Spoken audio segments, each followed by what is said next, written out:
Oke, baik. Assalamualaikum warahmatullahi wabarakatuh. Pada kesempatan kali ini, kami akan menjelaskan satu buah materi pada mata kuliah Teknik Tegangan Tinggi, yaitu medan listrik. Nah, oke, mari kita langsung membahasnya. Nah, di sini kita akan membagi menjadi 3 pembahasan, yaitu yang pertama ada definisi medan listrik, kemudian pengaplikasian medan listrik, dan interaksi medan listrik. Oke, pada pembahasan pertama kita membahas definisinya. Definisinya itu adalah daerah atau ruang di sekitar suatu benda bermuatan listrik yang masih dipengaruhi oleh gaya listrik dari muatan tersebut, yang artinya jika ada muatan uji lain ditempatkan di daerah itu, maka muatan tersebut akan mengalami gaya listrik akibat adanya muatan sumber. Besarnya dan arahnya medan listrik di suatu titik ditentukan oleh besarnya muatan sumber serta jarak titik tersebut terhadap muatan sumber, dan medan ini dinyatakan dengan vektor yang arahnya menunjukkan arah gaya yang akan dialami muatan positif uji.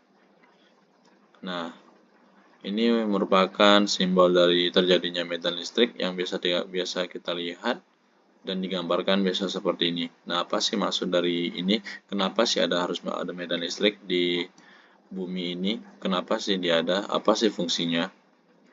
Kita akan bahas.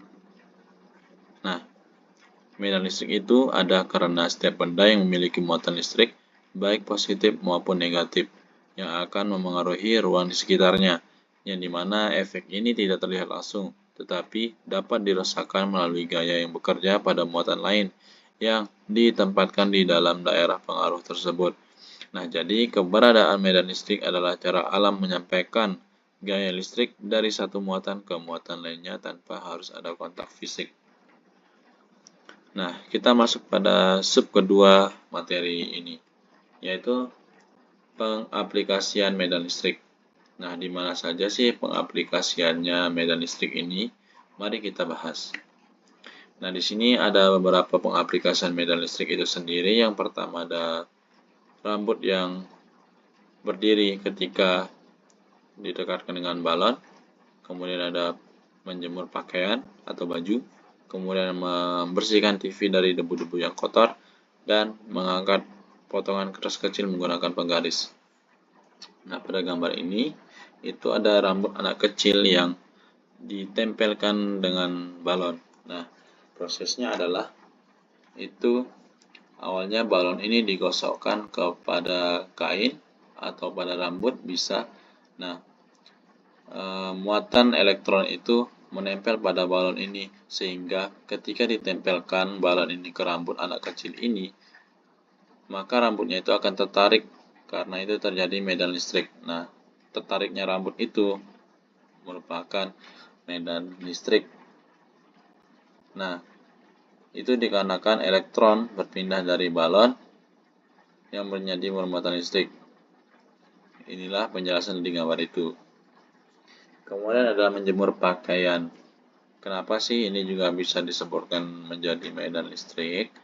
Nah, biasanya baju saling menempel setelah dijemur, dan terkadang saat kita mengambil dari jemuran, beberapa pakaian itu saling menempel. Nah, kenapa saling menempel? Itu dikarenakan adanya muatan listrik statis dan medan listrik yang terbentuk di permukaannya. Nah, kemudian ada televisi yang kotor atau TV yang kotor dengan debu-debu. Itu merupakan medan listrik juga. Nah, kenapa dikatakan medan listrik juga dari TV yang kotor ini? Karena monitor dari TV ini itu merupakan bermuatan listrik yang statis. Kenapa dia sudah bermuatan listrik langsung? Kan karena ini merupakan alat elektronik. Jadinya dia itu menghasilkan panas. Nah, dari hasil panasnya itu terjadi muatan listrik.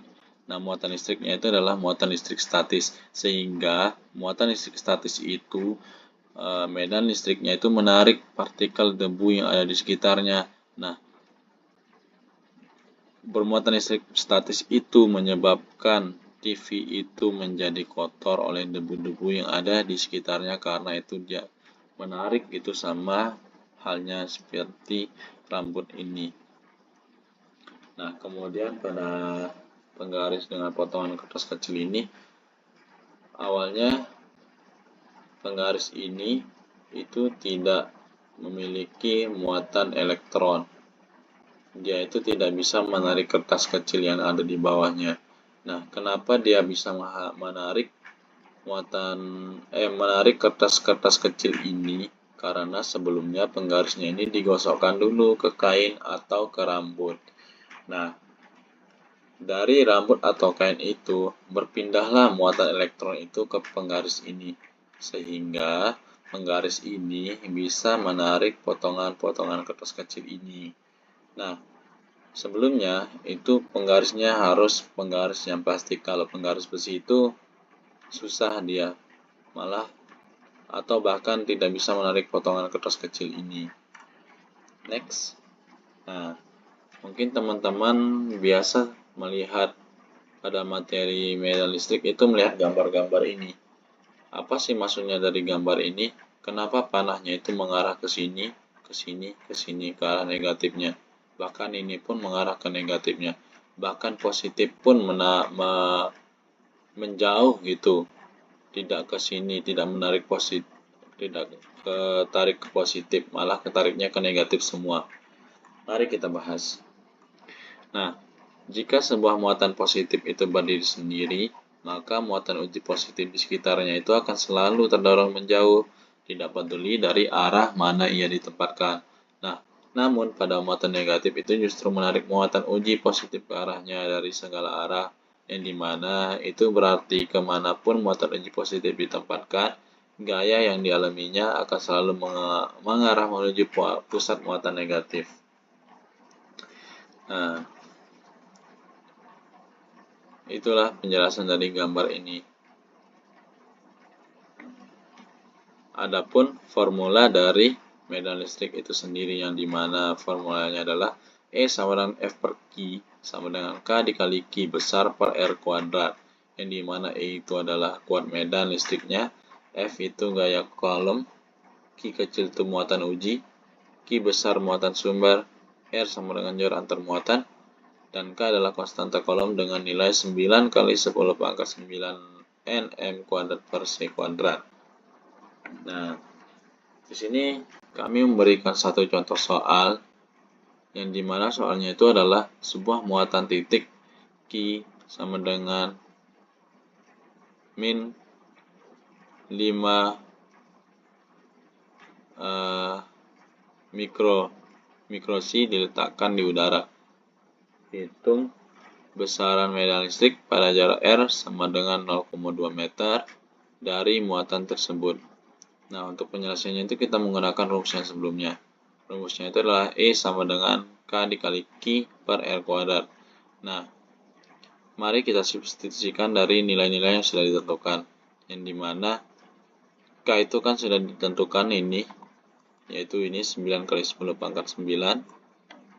Nah, tinggal dimasukkan kali 5 kali 10 pangkat min 6. Kenapa 10 pangkat min 6? Karena mikrokolom ini merupakan 10 pangkat 6 itu sama dengan 10 pangkat 6 ini mikrokolom. Nah, per 0,2 kuadrat.